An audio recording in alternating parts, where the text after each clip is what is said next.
Boa tarde, pessoal. Aqui é o Christian da Kinetec. Hoje temos uma convidada muito especial, a Elren Passos. Bom dia, Elren. Bom dia, Christian. Bom dia a todos. Ok, então que todo mundo está entrando, só lembrando de algumas coisas nossas, tipo o nosso canal do YouTube, várias lives, vários conteúdos. Vai lá, coloca Kinetec Tecnologia Biomecânica, faça a inscrição no nosso canal, procura, tem várias lives extremamente interessantes da ver para pegar ideias, descobrir detalhes. Tudo isso também está no nosso podcast. Nosso podcast você encontra no iTunes, no Spotify também.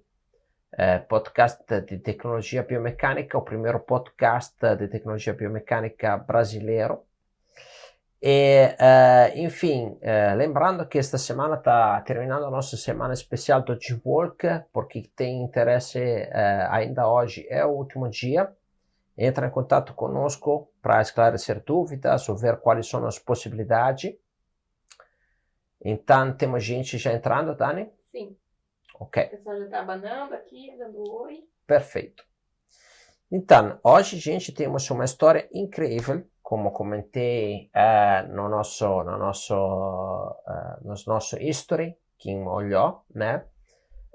A Erin tem uma história bacana, pessoal dela, mas também que está trazendo uma série de benefícios para o mundo acadêmico brasileiro, para a pesquisa sobre marcha também mundial, sobre treino de marcha, mas principalmente para determinados pacientes, né? Eles têm resultados excelentes sobre pacientes com Parkinson, também sobre idoso, e durante a nossa live comentaremos um pouco mais sobre estes detalhes, tá?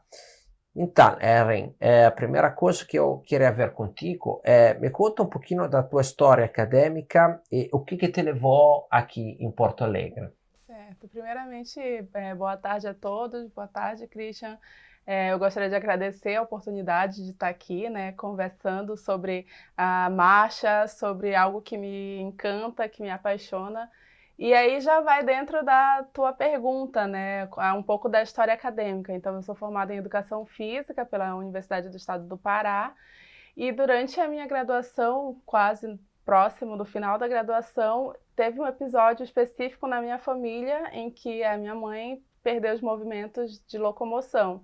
E como eu estava no final da graduação, eu disse, bom, eu como um profissional da área de saúde, eu preciso entender sobre locomoção para reabilitar minha mãe, né? Então, foi uma paixão meio que aconteceu assim de forma familiar.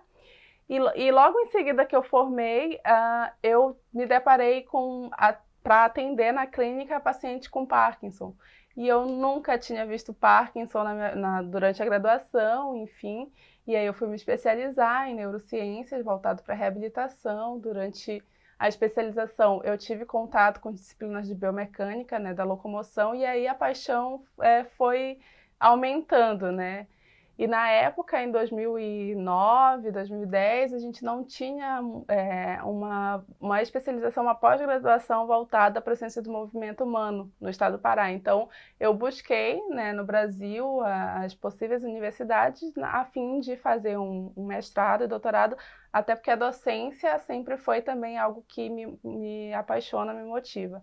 E aí até que eu vim então a Porto Alegre, conheci o programa de pós-graduação, né, junto com o grupo do professor Leonardo Tartaruga, e aí me encantei pelo mundo da biomecânica, da locomoção, mas eu tinha um propósito que era entender a locomoção no sentido de modificar a vida das pessoas, né? Não só fazer uma análise biomecânica, mas propor uma intervenção que eu pudesse, de fato, modificar a vida das pessoas através da ciência. Sim, sim. Não, e daí vocês, né, depois falaremos, tem esta grande visão sobre o Nordic Walking, né? Sim. Aí eu pergunto, Elren, quando tu chegaste aqui, como é que vocês chegaram a pensar no Nordic Walking? Certo. Eu não conhecia, não fazia ideia do que era Nordic Walking. Quando eu vim para o mestrado lá na URGS, eu vim com outro projeto que era de reabilitação da marcha, mas não era focado com o Nordic Walking. E aí o professor Leonardo Tartaruga tinha ido fazer um pós-doc na Itália, e lá ele desenvolveu, durante o pós-doc dele, pesquisas relacionadas com o Nordic Walking em instrutores, enfim, foi uma baita pesquisa, já foi publicado, tem sido acessado mundialmente. E quando ele voltou em 2011, 2012, então, durante o período do mestrado ali, nós estávamos conversando, tinha uma outra colega que hoje já é formada, a professora Natália Gomenyuca, tinha a ideia de fazer com pessoas jovens, saudáveis, e eu estava buscando na literatura algo para estruturar melhor meu projeto. E aí, sobre Parkinson, sobre locomoção. E aí eu encontrei 2 artigos, né, referente a Nordic Walking e Parkinson. E aí eu fiquei pensando nas características do Parkinson, que é uma postura mais fletida, né, em flexão, os passos são mais curtos, as pessoas arrastam os pés, né, durante a caminhada, enfim, tem uma falta de um déficit de equilíbrio. E aí eu pensando, esses 2 estudos mostravam que parecia ser algo bom na funcionalidade do Parkinson, mas eram 2 estudos só. E aí a gente conversando com o professor, eu levei um período, ele até hoje me fala que eu sou teimosa, para convencê-lo da gente aplicar uma intervenção, porque na verdade ele queria avaliar. Eu falei, professor, vamos fazer uma intervenção, né? E aí, junto com a professora Flávia Martinez, que estava aqui na live passada, Sim. A gente conseguiu, né, meio que fazer um piloto, enfim, e aí conseguiu, olha, resultados impressionantes. E aí a gente começou a investigar, que aí foi o meu projeto de mestrado e sequência do doutorado, né, os efeitos, então, do Nordic Walking na locomoção de pessoas com doença de Parkinson. E nesse mesmo tempo, a professora Natália Gomenyuca foi para a linha dos idosos. Então, a gente tinha o grupo de idosos e o grupo de Parkinson sobre diversos parâmetros funcionais, biomecânicos e assim. Foi algo, 2012, 2013, 2014, foi um período assim, incrível para a gente, porque a gente conseguia ver na prática aquilo que eu te falei, né? Eu queria fazer uma intervenção que modificasse a vida das pessoas. E nós conseguimos porque a gente não modificou só a vida das pessoas, não só a locomoção. Eles aumentaram velocidade, comprimento de passo, mas eles modificaram a vida. Ou seja, pessoas que chegaram lá...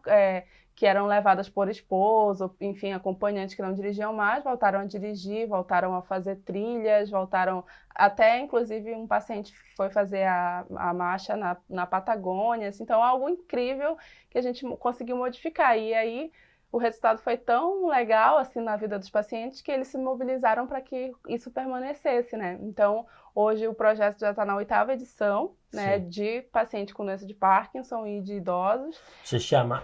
Projeto, né, pessoal, é Programa de Pesquisa e Tratamento para Parkinson, né? Na verdade, esse projeto já veio depois, assim, durante esse período, né, que a gente está ali trabalhando com os pacientes, enfim, foram surgindo outras possibilidades com outros professores dentro da universidade.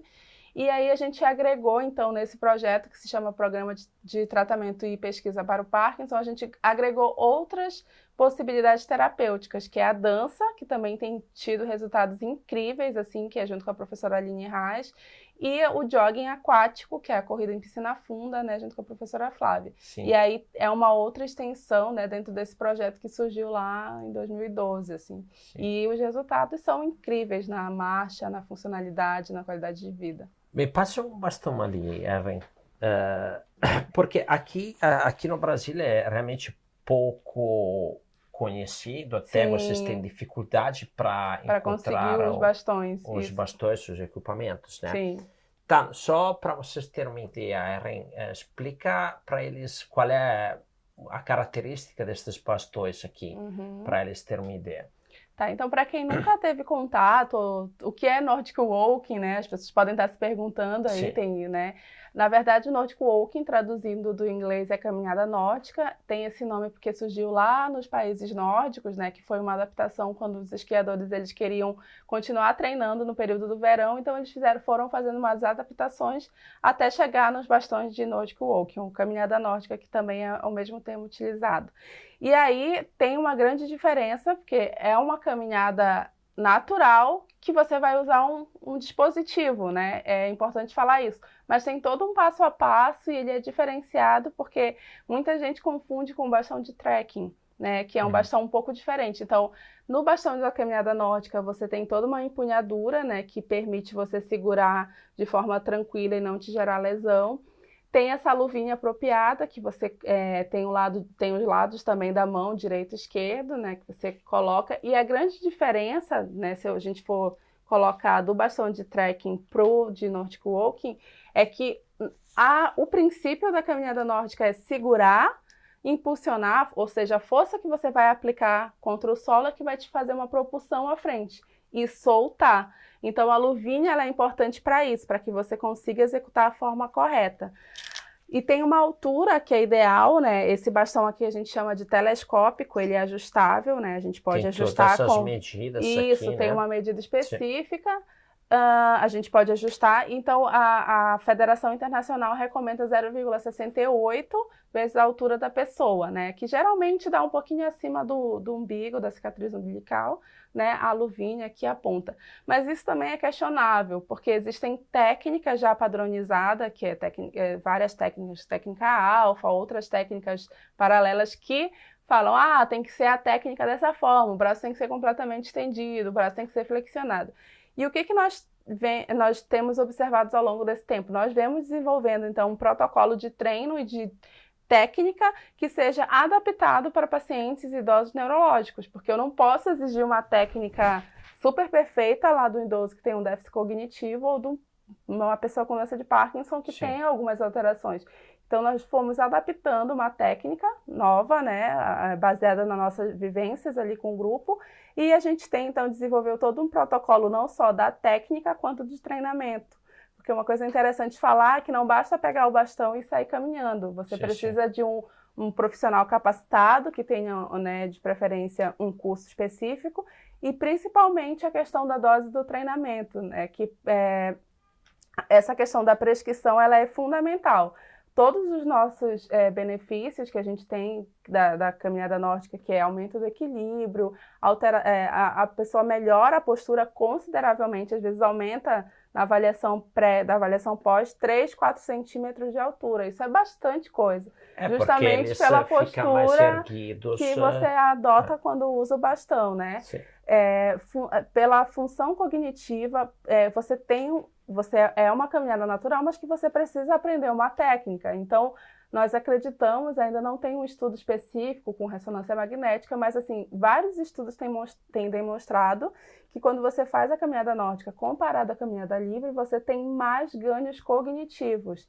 E por que isso? Porque provavelmente quando a gente está aprendendo uma nova técnica, tu vai ter ativação em várias áreas corticais que vão fazer tu, né, conseguir ter um ganho cognitivo bem importante.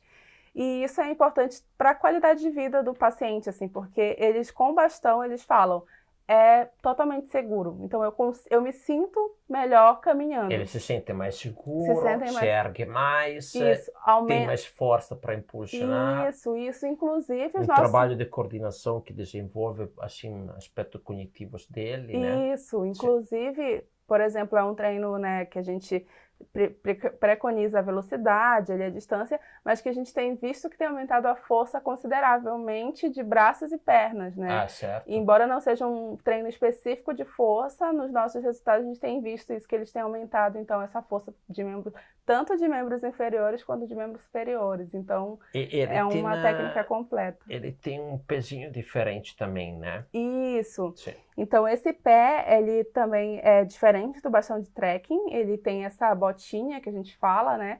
E ele pode ser usado tanto no piso liso, né? Num ginásio, numa pista atlética, ou na grama, ou barro, ou areia, enfim. Sim. Que é através só cuida para não bater aí. Deixa eu ver se eu consigo, que eu apertei bem. Que tem essa ponteirazinha, né? Então ele consegue fixar bem na grama e na areia, e isso é muito interessante para o paciente, porque tu consegue trabalhar a propriocepção e a caminhada em diferentes locais, em diferentes terrenos, grama, areia, o terreno mais duro, o terreno irregular. Então tu coloca a botinha e vai ajustando esses parâmetros.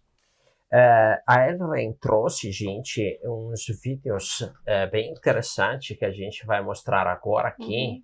Se Sandro e a Dani podem fazer um zoom aqui na nossa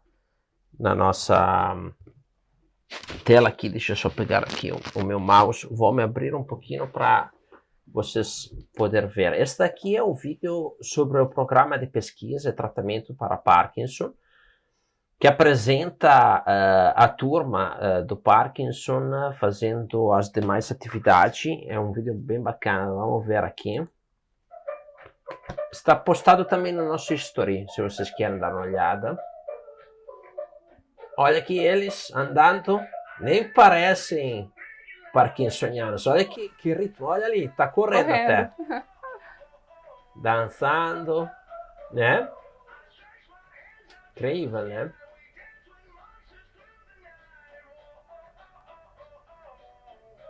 E aqui fazendo o jogging aquático. A Flávia sempre me comenta deste trabalho. Então, se vocês estão aqui próximos, podem até entrar em contato com eles. Né? Se vocês conhecem alguém com problema de Parkinson, podem entrar em contato com eles. É um programa que muda a vida das pessoas, né? Tem mudado. A gente fala que são atividades que vão além do muro da universidade, né? Porque a gente está fazendo pesquisa séria, com todo o rigor científico, que traz isso nas planilhas lá, nas nossas planilhas de dados. Enfim, esses dados estão sendo trabalhados, estão sendo publicados, mas é que a gente não consegue quantificar, porque a gente muda não só a vida do paciente, a gente muda a vida da família inteira, certo, né? Porque ele passa a ter autonomia, ele passa a ter, se sentir mais funcional, então ele já passa a sair sozinho, não depender tanto da esposa, do esposo, de um cuidador. Então isso muda toda a rotina, né, da família. Sim. Então, todo o ambiente exatamente. circunscrito. Olhem só este caso destes pacientes, como é incrível. Ele está realmente em freezing, né? Ele precisa até de auxílio, porque realmente dá para ver a instabilidade do paciente. Ele vai se segurar. E aí... Deixa eu só dar uma explicadinha, assim, para quem não é bem da área. Então, o freezing da marcha é como se o paciente estivesse caminhando e ele congela. A sensação que eles falam é que eles estão presos no solo. E aí, isso é uma característica bem, assim, que altera a funcionalidade dos pacientes e promove risco de queda também, né? Vamos ver de novo ele, né? Um tremor bem acentuado, passos muito curto, instável, né? Procura imediatamente um suporte para se segurar. Olhem aqui o que acontece quando ele anda depois. Isso é na mesma sessão. Na mesma sessão, não parece real. A capacidade de se locomover tranquila, em controle total, postura reta, incrível. E confiante, né? Porque confiante, passo seguro, passada bem aberta, olha ali. Olha a diferença na passada, justamente pela técnica que eu expliquei para vocês, dessa aplicação de força no solo, o bastão vai servir como uma mola propulsora. Sim. Então ele consegue aumentar a velocidade, aumentar o comprimento de passada e consegue ter mais estabilidade, né, de caminhada. Então, Erin, a minha dúvida é que com o G-Walk, principalmente, a gente viu bastante estudos sobre aplicações de diferentes técnicas para melhorar o Parkinson. E o que a gente sabe é que muitas vezes o paciente tem eventualmente uma melhoria no momento, mas logo depois volta, né, a ter a doença mais efetiva. Com o Nordic Walking, qual é que são os efeitos? Certo. De efeito imediato, que a gente fala efeito agudo, então vocês viram aqui na mesma sessão, aqui, menos de 5 minutos depois, é uma outra pessoa, né? E isso, eles relatam que assim, até 2, 3 horas, 4 horas após a sessão, eles sentem essa melhora, então muito mais confiantes. E o que nós temos visto ao longo prazo é que isso se mantém. principalmente no comprimento da passada, na velocidade, né, nesses parâmetros funcionais. Nós fizemos uma avaliação do teste do TUG, que vocês sempre falam aqui, que é padrão ouro, né, de mobilidade funcional, e previamente a um período de 9 semanas, o paciente fazia em torno de 2 minutos e 40 segundos. É um risco de queda muito alto. Altíssimo, Né? sim, sim. O padrão ouro ali da literatura, 10 segundos, acima de 10 segundos já é risco de queda. Então, 2 minutos é muito tempo. E após 9 semanas, né, nós vimos que eles passaram para fazer 20 segundos, 15 segundos. Isso é modificar completamente a vida do paciente. Que ele 2 minutos a 15 segundos. Para 15 segundos. Ele consegue atravessar um semáforo, por exemplo, Sim. né?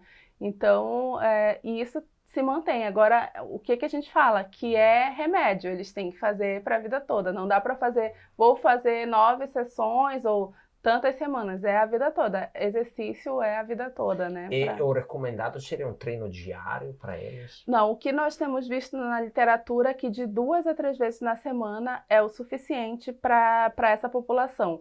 Até porque, por exemplo, no grupo a gente faz uma periodização do treinamento. Então tem volume, tem intensidade. O pessoal que é da educação física aí sabe que é importante fazer essa prescrição e são cargas elevadas. Então a gente também quebra um paradigma mostrando que tanto o idoso quanto o paciente com Parkinson chega daqueles, não pode fazer força, não pode fazer altas velocidades. Não, então a gente tem uma dose ideal, né, que é a partir de vários testes que a gente faz. A gente tem essa dose ideal prescrevendo várias intensidades, então é necessário ter uma recuperação. Então a gente recomenda de 2 a 3 vezes por semana, né, com uma intensidade que vá progredindo ao longo do tempo, né. E, então, com todas estas vantagens, então, eles já no começo têm depois esta, como é que posso dizer, né? Esta motivação, Sim. esta mudança também do aspecto emotivo deles, Sim, né? Sem dúvida, isso a gente tem visto, nós fazemos uma bateria de avaliações funcionais, cognitivas de qualidade de vida e é exponencial a melhora deles, tanto para cognição quanto qualidade de vida. Às vezes eles chegam lá tristes, deprimidos, e isso não só na Nordic Walking, isso na dança, no jogging, né, tristes, abatido, e aí a gente faz uma outra relação que é importante, a importância de trabalhar em grupo, né, porque eles recebem uma carga individualizada, mas eles treinam coletivamente. Isso é fundamental para o idoso e para o paciente com Parkinson. Essas relações sociais, então um vai ajudando o outro, um vai dando incentivo para o outro. Ficam amigos entre eles. Eles né? fazem bingo, eles fazem reuniões. Logo quando nós terminamos a pesquisa do mestrado, a gente foi para Canela, num passeio de, né, fazer café colonial. Então eles organizaram, então viram uma família, né? E isso modifica completamente a qualidade de vida dos alunos. E está crescendo o número de alunos? Sim, eu acredito, agora não sei de cabeça, mas assim, com certeza a gente já teve ali mais de 200 alunos que passaram por ali. E o projeto hoje, as meninas se estiverem assistindo, podem me corrigir, mas eu acho que nós temos em torno de 60, 70 agora, atualmente, entre pessoas com Parkinson e idosos. E tem crescido, né? A cada dia cresce a procura, porque acabou virando um ponto de referência, né? A gente recebe gente de todo o Brasil para poder entender sobre o treino, para entender sobre esses protocolos, para aplicar, né, nas suas cidades, enfim. Esta coisa que tu me comentaste outra vez que conversamos, né? Então, vocês fizeram já bastante publicações. Sim, sim. Se o pessoal precisa dar uma lida, pode entrar disponível. em contato conosco. A Erin já passou uma coisa, então podemos passar as publicações que eles realizaram. Então, vocês hoje, vocês são um grupo a nível mundial reconhecido na pesquisa sobre os resultados do Nordic Walking em pacientes com Parkinson. São o grupo que está publicando mais deste tipo de trabalho. A gente ainda não, eu espero que sim, né? Mas a gente tem publicado bastante coisa. Saiu recentemente agora o trabalho da professora Natália Gomenyuka, que foi do doutorado dela, que foi com idosos, né? Onde a gente traz vários achados importantes de treino de velocidade, de estabilidade dinâmica, que são avaliações simples, que não necessariamente precisa ter toda uma tecnologia, mas que pode ser aplicado na clínica, enfim. Então a gente tem conseguido, então, publicar, e tem várias coisas que estão saindo ainda, em parceria agora no doutorado, né, na UFSCPA com a professora Aline Panhussá, que eu estou vinculada à UFSCPA. Então a gente vai trazer mais coisas aí em breve aí de novidade. A nível mais biomecânico, né, ativação muscular, inclusive, a gente vê que melhora consideravelmente quando comparado à caminhada livre. Então eles passam, principalmente os pacientes com Parkinson, porque o que acontece? Como eles têm uma baixa velocidade, tem a questão da rigidez com a contração, eles ficam com o músculo ligado, vou falar numa linguagem mais simples, tá? Eles ficam ligados por muito mais tempo, tem maior contração, ou seja, os dois músculos agonista e antagonista ficam ativados ao mesmo tempo, então o gasto energético é muito alto nesses pacientes. Certo. Então, com o treinamento, a gente viu que melhora exponencialmente. Eles passam de uma ativação mais tônica, que é ligada mais para mais fásica, e com uma duração menor. Então, isso é fantástico a nível neuromuscular, de economia neuromuscular, né? E esses resultados são confirmados através do nosso índice de reabilitação, que é um índice criado, onde a gente, assim, antes tem que falar de uma outra coisa que é importante, que é a velocidade ótima de caminhada, né? Cada um de nós, a gente tem uma velocidade ótima de caminhada. Comentamos em várias lives sobre esta velocidade ótima de caminhada e surge do grupo de pesquisa deles, esta velocidade ótima de caminhada, né? Em pessoas saudáveis, isso varia um pouco por causa que está relacionado com o comprimento, com a estatura, né? Que vem da teoria da similaridade dinâmica. Então, pessoas saudáveis, né, de estatura mediana, têm em torno de 4,5 a 5. Isso varia um pouquinho por conta da estatura, né? 5 km por hora seria a velocidade ótima, ou seja, aquela que eu gasto menos energia. Que o meu mecanismo pendular, né, que é o mecanismo da caminhada de troca de energia cinética potencial, está otimizado. Então, eu gasto menos energia. Só que os pacientes com Parkinson caminham numa velocidade muito abaixo disso. Certo. E é em torno de 2, 2,5, enfim, até menos. Então, ou seja, eles estão a gente tem uma curva que é em torno U, né? Então, o ponto ótimo seria na parte central do U, mas eles estão gastando muito mais porque eles estão numa velocidade abaixo. Então, o nosso objetivo é fazer com que eles se aproximem dessa velocidade ótima. E aí surge o índice de reabilitação, que é uma medida super fácil, né? Que mostra o quanto que está afastada essa velocidade ótima, a autoselecionada, desculpa, que é aquela preferida da velocidade ótima. E é super simples, é através avaliando a velocidade ótima, tem um cálculo, depois quem quiser pode solicitar o artigo. E passamos até a tabela para calcular esta coisa, isso, né? Isso. Então, é um parâmetro que coincide, que bate com os nossos resultados funcionais, né? Enfim, eletromiográficos, enfim. Espero que tenha uma pergunta, Erin. Temos perguntas, temos bastante comentários, também bastante gente participando aqui. Ellen, querida, minha super orientadora, Érica Barros. Um beijo, Érica. Aline Mello, muito orgulho pro Pará, excelente profissional. Carlos Monteiro, parabéns. Meu pai, um beijo, pai, obrigado por assistir. Gabriela Fischer, Kelly Monteiro, José Carlos, parabéns pelo excelente trabalho. Aqui, parabéns, Márcio, Zenilda Lima, Liane Sampaio. Liane, um beijo. Aqui também temos a Kelly Horne participando. Um beijo, Kelly. Agradecer a Kelly, porque ela que fez o primeiro contato junto com o Christian. Então, um beijo, Kelly, junto com a Marina. Um beijão. Kelly. Toniolo, parabéns, Ellen, baita trabalho. Aqui também no Instagram, o professor.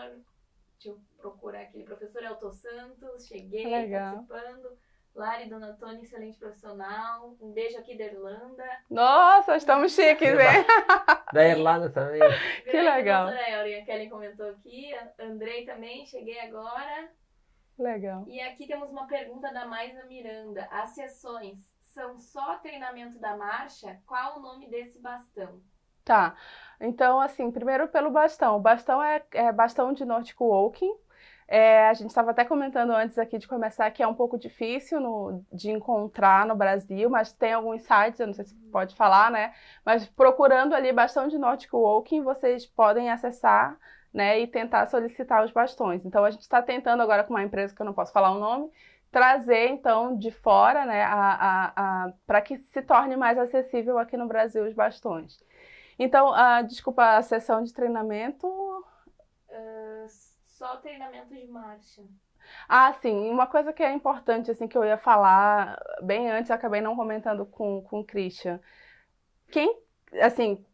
pessoas que estão trabalhando com idosos, ou paciente com Parkinson, ou população neurológica, que não fazem uma avaliação antes do treinamento, eu convido a repensar sua prática clínica, porque é muito importante fazer a avaliação, porque é essa avaliação que vai me dar essa condição real do paciente. Sim. Eu não posso pensar... Sobre aquele índice que tu comentaste. Exatamente. Se tu não sabe a velocidade que ele vai, ou o comprimento da passada, ou a cadência que ele tem, são todos os parâmetros basilares que vocês trabalham, né?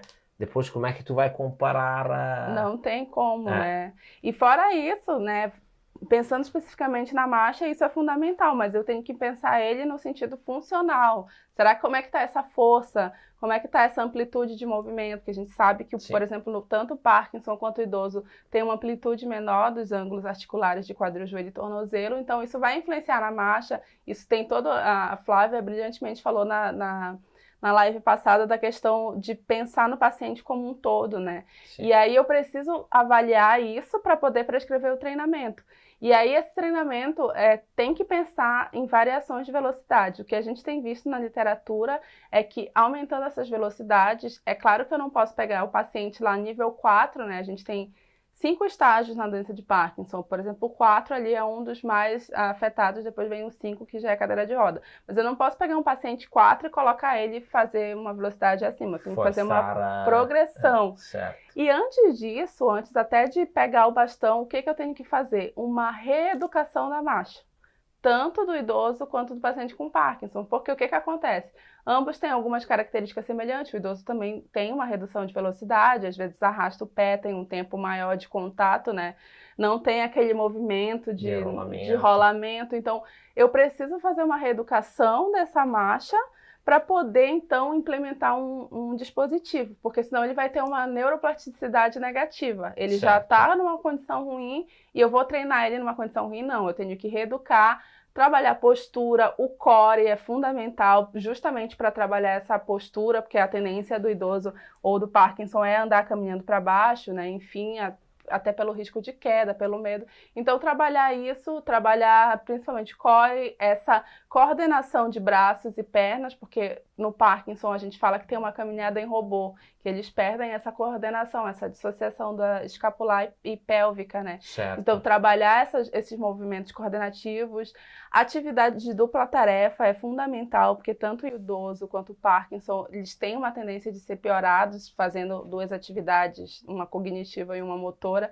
Então, trabalhar diversos outros aspectos que a gente pode falar uma atividade multimodal, né? Que é o que a literatura tem trabalhado. Força, coordenação, equilíbrio, a própria marcha. Então, pensar num conjunto disso, mas não esquecer da marcha, que é a função. Certo. Eu posso aumentar a força, mas se eu não trabalhar a função, que é a marcha, ele não vai ter uma mobilidade funcional. Certo. Então, eu tenho que pensar nessa reestruturação da marcha, nos componentes que vão auxiliar essa melhora da marcha e aí propor um treinamento, né? Então, a gente tenta fazer isso durante o protocolo de treinamento de caminhada. Então, a gente engloba exercícios de equilíbrio, de coordenação, de dupla tarefa, às vezes no aquecimento, né? Tu pode fazer ali uma atividade de dupla tarefa, enfim, que tu vai proporcionar essas melhoras cognitivas, funcionais e motoras no paciente. Não sei se eu respondi a pergunta. Não, respondeu muito bem, Erin. E uma coisa que queria ver contigo, né? Então, vocês testaram, fizeram trabalhos muito bem argumentados sobre Parkinson e sobre idosos. Sim. Outros pacientes, estou pensando em AVC, por exemplo, poderiam se beneficiar também? Olha, com o AVC eu não tenho nenhuma experiência pessoal. Na verdade, acho que nós tivemos 2 alunos, mas eles não eram comprometidos de membros superiores, então poderia fazer. Então era leve, então a gente conseguia fazer. Mas um paciente que tenha comprometimento importante no membro superior, daí ficaria comprometido a técnica, daí eu repensaria, né? Certo. Mas a gente tem paciente com ataxia cerebelar, a gente tem paciente com Machado Joseph, e tem outras doenças neurológicas que a gente consegue ver alguma melhora com os bastões. Se há alguma limitação, eu falaria, analisa o paciente, eu não posso dizer, tem que conhecer o paciente através de uma avaliação, através de um acompanhamento, e aí indicar se é ou não, porque há um risco de queda, né? Se eu não faço adequadamente a técnica, tem um risco de queda sim. Então, por isso que é importante ter um profissional do lado. Eu não posso comprar o bastão e sair, que isso sempre acontece. A gente sempre recebe, comprei o bastão e agora? Não, tem que ter um profissional, um fisioterapeuta, um professor de educação física que vai orientar esse treinamento. Porque, de qualquer forma, são muito precários. Sim, não com estão certeza. prontos, não conhecem a técnica, exatamente. etc. Antes de... Sim, Dani? Pode ir, depois eu leio a pergunta. Aqui tá. Antes de começar a live, né, eu falei, deixa eu testar este bastão, né? Eu tenho experiência de esqui nórdico, então ela falou, mas tu pegou na hora, porque eu conheço esqui, eu fiz esqui nórdico, então eu sei, mas depois passamos para a Dani era um robozinho, como eu estava comentando, né, perna direita, braço direito. Mas espontaneamente talvez venha a fazer este tipo de movimento, né? Mas isso, a tendência é fazer o movimento de robô mesmo, porque daí tu precisa pensar. Quando a gente fala assim, vem, eu vou chamar a Dani, vem aqui, ela não pensa que ela tem que levantar da cadeira, colocar o pé, o calcanhar, fazer o rolamento, ela não pensa, porque a marcha é automático. Mas à medida que eu tenho algo assistido, né, que é o bastão, a gente pode dizer assim, que não é bengala, é diferente, a bengala tu tem um apoio ali, toda uma compensação, na verdade o bastão funciona como mola propulsora, mas é algo diferente que tu tá implementando, então tu precisa pensar. E até tu corticalizar essa informação, e aí leva um tempinho. A gente diria que assim, o que a gente tem visto que pelo menos 6 a 9 sessões para dizer assim, não, a técnica tá boa, tá correta. Isso tem gente que pega, às vezes, na primeira sessão, mas tem gente que demora um pouquinho. Então, é uma progressão, né? Que a gente fala do mais simples para o mais complexo. Acho que tem uma pergunta. Sim. Entraram muitos comentários aqui, dando parabéns, tá? Mas, gente, eu vou ler só as perguntas, porque senão eu vou passar lendo comentários. Quem tiver mais perguntas também pode ir enviando. Então, a Mari Jaques, aqui no Instagram, perguntou, vocês teriam algum treinamento voltado ao fisioterapeuta para este trabalho? Agora, esse é um outro passo que a gente está fazendo. Nós somos os pioneiros no Brasil, então a gente está implementando tudo, né? Protocolo, enfim, técnica, a gente já fez alguns cursos, mas agora o que acontece? Geralmente o pessoal entra em contato com a gente, vem conhecer o projeto e dali a gente já faz mostra como fala dos protocolos. No futuro a gente está organizando já alguns cursos, workshops, mas por enquanto é isso, assim, se a pessoa vem ou entra em contato, a gente também pode passar material, quem tiver interesse, né, mas é importante essa presença em locos, porque tem alguns detalhes que tu vai ler no artigo que tu não vai saber, a gente tem um número limitado de palavras, né, então é importante, né, ter esse conhecimento mais em locos, assim. Então, por enquanto é isso, mas a gente, assim que tiver o curso, a gente vai divulgar. Nós iremos ajudar você nesta divulgação, porque são resultados surpreendentes e incríveis, né? Ok, falamos sobre a índice de reabilitação que queria ver. Aí, assim, resumindo de novo, né, Erin, quais são os aspectos biomecânicos que vocês levam em grande consideração, né, durante a avaliação, durante o treino e para ver também os resultados, né? E depois, quando tu fala disso, eu depois quero mostrar mais uma coisa depois. Certo. Então, assim, para nós, o principal é a velocidade de marcha. Assim, dentro da velocidade de marcha, e daí vem todos os outros componentes biomecânicos, de ativação muscular, parâmetros espaço-temporais. Por quê? A velocidade da marcha, e principalmente a velocidade confortável, aquela que a pessoa escolhe ou prefere caminhar no dia a dia, ela vai te dar parâmetros funcionais. Já tem vários estudos mostrando que essa velocidade está correlacionado com o risco de mortalidade, ou seja, quanto menor essa velocidade, maior o risco de mortalidade, isso já está bem estabelecido na literatura. E então ela é funcional, então a gente utiliza ela como base para todos os outros parâmetros. E aí, a partir disso, a gente trabalha bem o comprimento de passada, principalmente no idoso e no Parkinson, que isso é bem reduzido. Se eu aumento o comprimento da passada, automaticamente eu vou aumentar essa velocidade, né? E o aumento da passada é o primeiro que vocês... Isso. Aumentam também os ângulos, né? Depois. Isso, exatamente. Então, a partir disso, a gente vai do mais simples para o mais complexo, né? Então, pensar assim, para quem está lá na clínica, o que eu devo fazer primeiro? Primeiro, aquela reeducação postural e de marcha, e depois trabalhar essas velocidades. E aí a gente vem com as cargas de treinamento. No nosso caso, a gente usa a velocidade como um parâmetro de intensidade. Eles fazem um teste de caminhada de 6 minutos, né? Então, a partir desse teste, a gente calcula a distância que ele fez, né, a prevista pela literatura que ele fez. A gente tem um índice que classifica essa distância, e aí a gente vai usar o volume, a distância que ele tem que fazer no dia, por exemplo, o aluno tal tem que fazer 1.200 metros, 2.000 metros, então a gente tem alunos que fazem quase 4.000 metros numa sessão de caminhada, né? E aí a gente trabalha, então, as intensidades com a variação de velocidade, porque vários estudos têm demonstrado que a estabilidade dinâmica, que é essa estabilidade que eu tenho para se locomover sem ter nenhum tipo de perturbação, ela é melhorada com o aumento da velocidade.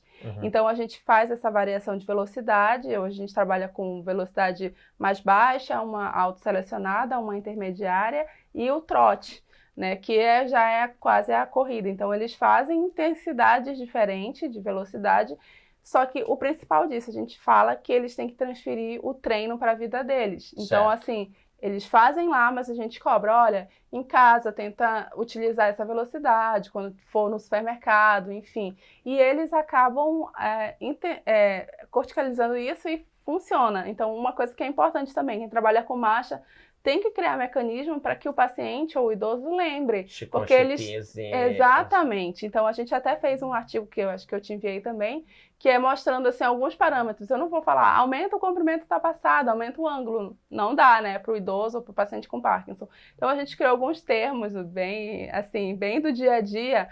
Maçã do limão, que ele vai ter que fazer um movimento de rolamento. O Ayrton Senna, que ele sabe que ele tem que... Então, a gente foi criando algumas nomenclaturas para trabalhar. E aí, eles lembram em casa. Algumas âncoras. Isso. Sim. E aí, a família, a esposa, olha o guincho, que é aumentar a postura. Olha não sei o quê. Então, eles vão associando e aí eles levam para a vida deles de forma importante, né? Sim, sim. Então, isso é importante. Transferir o treino para a atividade cotidiana deles. Ok. Então... Falando nisso, né, que tu comentaste que o primeiro foco é a velocidade. Isso. Daí sai um outro trabalho que tu Sim. Né, fez uma experiência também fora sobre isso, que é o sprint.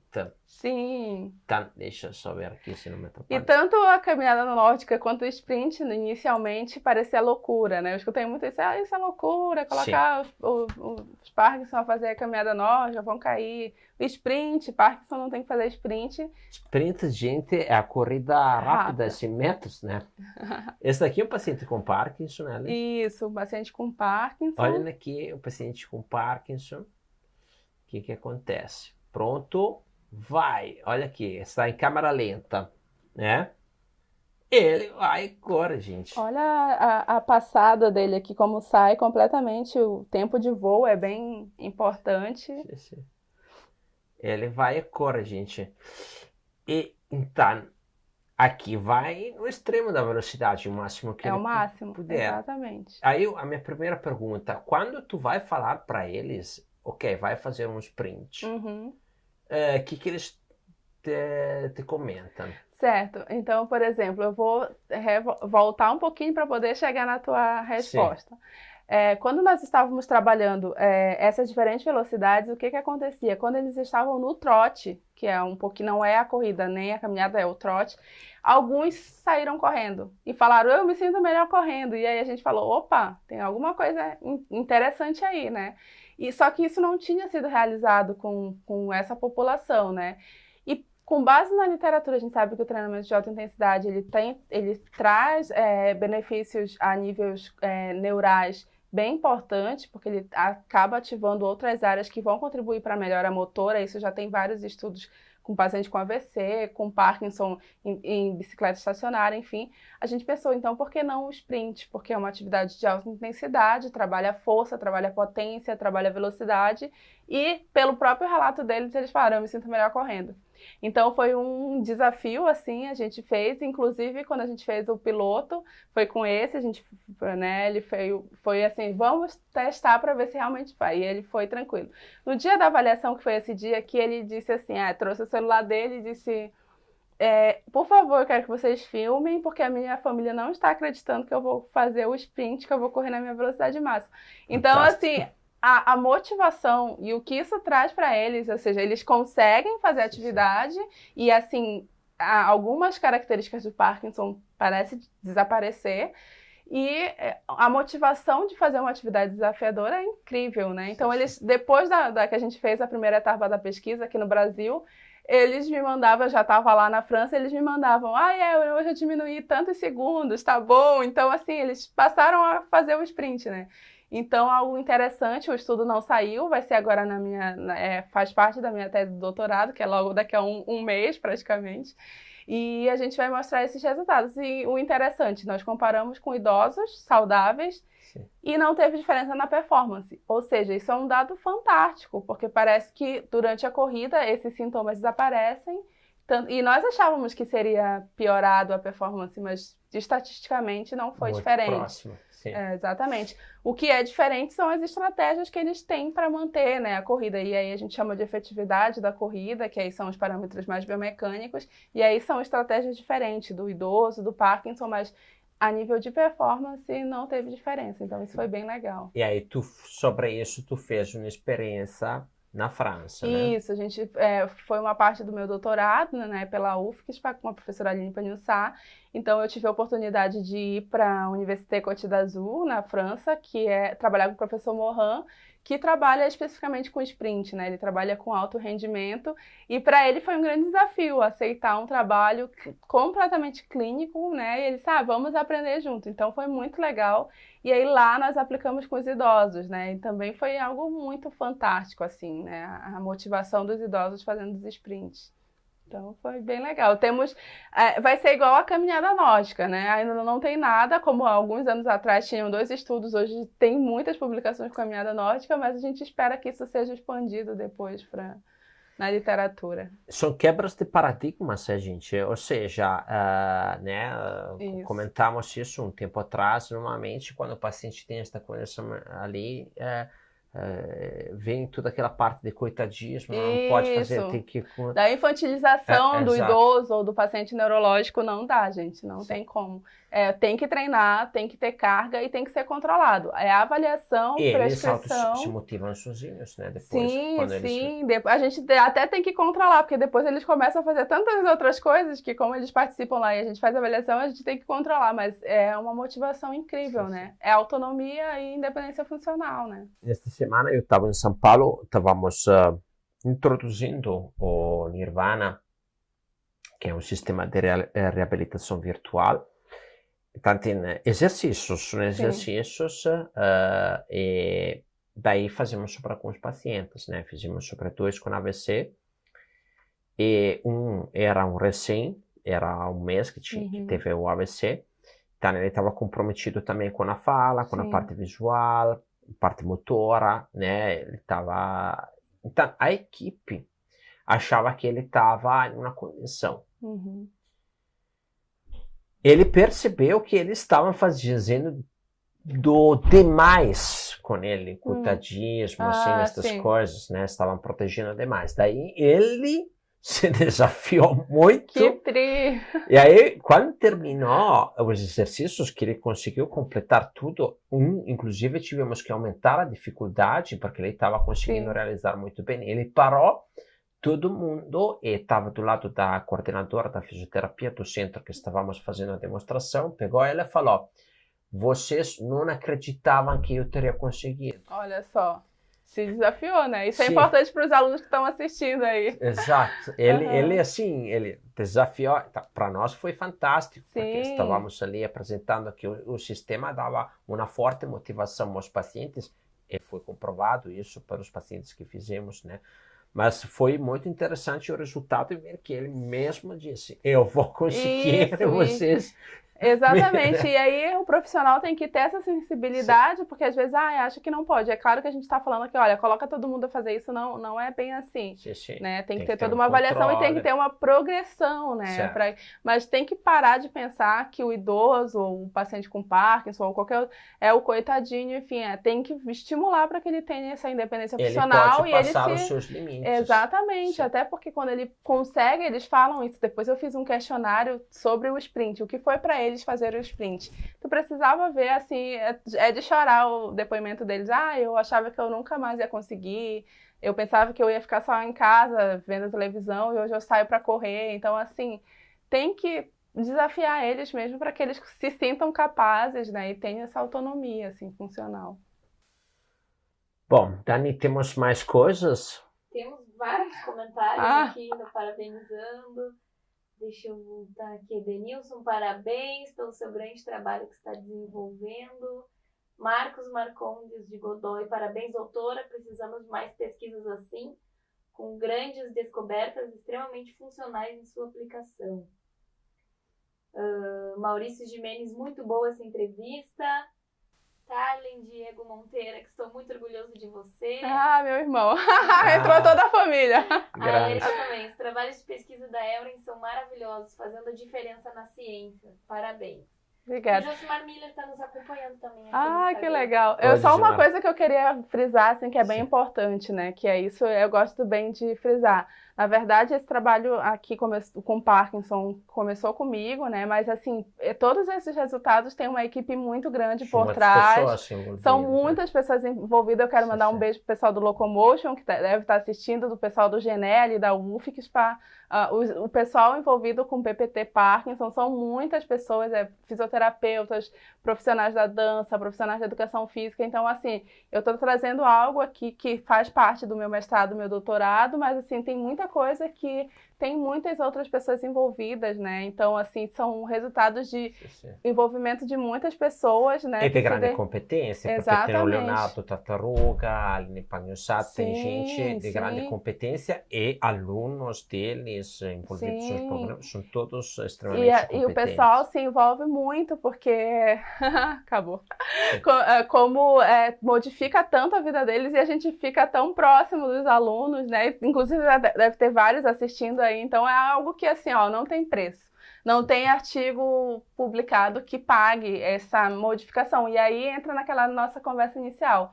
A intervenção, gente, profissional da saúde, a intervenção tem que fazer sentido para o paciente, para a família dele. Então, se ele tem alteração de marcha, eu não posso pensar só no comprimento da passada. Eu tenho que pensar em que isso vai influenciar na vida dele cotidiana. Então, acho que essa é a grande mensagem, assim, da nossa conversa de hoje, né? Que a gente pode usar as tecnologias, né? E eu quero parabenizar o Christian por essa série de lives. Eu sempre assisto, eu sempre aprendo, é muito bom. A gente tem uma abundância de informação hoje na internet de graça, então a gente pode se capacitar sim, tem os cursos, né, que são oferecidos, tem aí a literatura científica, então hoje não dá para a gente pensar em ficar fazendo a mesma coisa. A gente tem que se basear em evidência científica e tem que fazer a diferença na vida das pessoas. Eu acredito que essa é a nossa missão, né, enquanto ser humano. Sim, assim. sim. Vocês, assim, né, encerrando um pouquinho o assunto, vocês agora deram a ponta de partida. Sim. Né, comprovaram algumas metodologias de grandes eficácias.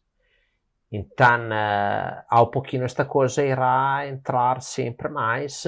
Eu espero realmente que logo vocês consigam ter cursos, que consigam ter, por exemplo, também os bastões aqui à disposição e que se espalhe esta prática.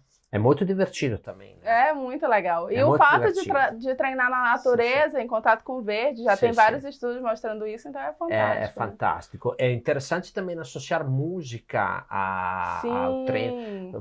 Fazer uma caminhada desses daqui com os bastões, uma trilha, ou uma caminhada desse daqui com uma boa música, a gente é realmente na meditação. É uma coisa que renova a ânima, a cabeça, partindo da todos, não só para idosos ou pacientes com problemas neurológicos, para todos, né? Isso. Então, realmente, eu espero que esta coisa possa se espalhar sempre mais, tenho certeza que vai se espalhar mais, porque os resultados são incríveis.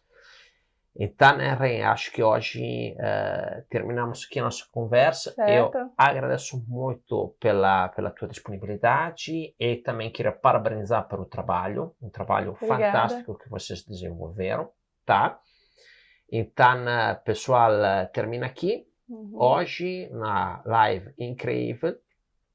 E bom almoço para todos. Bom almoço. Bom final de semana. Lembrando que hoje é o último dia para o D-Walk com as condições especiais. Eu quero só agradecer, antes, não sei se já acabou, mas agradecer a Christian imensamente por essa oportunidade. Realmente foi um prazer imenso estar aqui compartilhando, né, tudo isso que a gente faz com muito amor, com muito carinho. Agradecer aos meninos que estão aí no suporte e o pessoal que assistiu, tem os alunos. Um beijo para todos. Obrigado pelo carinho de vocês. Tchau, pessoal. Bom almoço.